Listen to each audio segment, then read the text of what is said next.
Chapter 2. Edward the Confessor and the Question of Succession. By 1066, England was a very different place than it had been at the beginning of the Anglo-Saxon period. However, that way of life was about to change significantly, and a new era was about to start on the island. This new period was initiated by another departure, but instead of removing a group of invaders, the people were about to experience a significant shift because of the death of their king.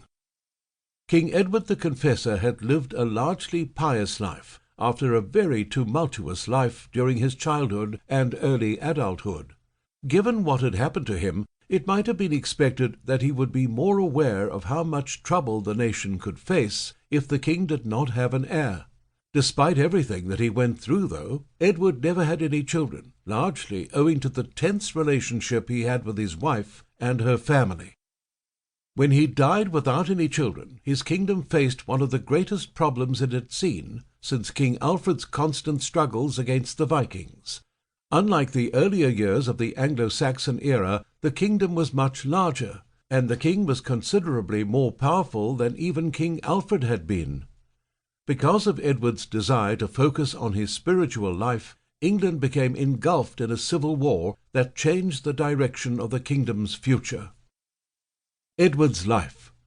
Edward's desire to focus on the spiritual is understandable.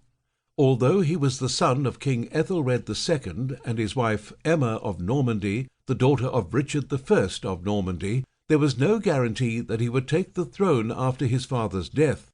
Edward's legitimate claim to the throne was threatened by the constant invasions by the Danes in 1013, which caused the royal family to flee to England and move to Normandy.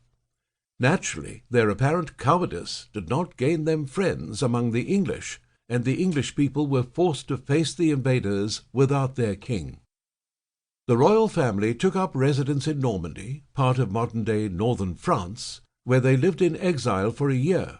During this time, they planned their return to their kingdom and placed their family in power once more. Edward accompanied several diplomats to England, where they negotiated the return of Ethelred as king. This apparent good fortune did not last long, as the newly restored king died in 1016. Edmund Ironside would rule after Ethelred's death from April until November 1016.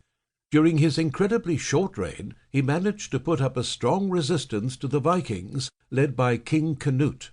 His place in the line of succession was questionable, as more support was given to the Viking king.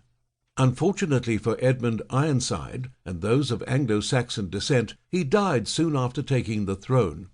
The cause of his death is not certain, but it is postured that he died of natural causes.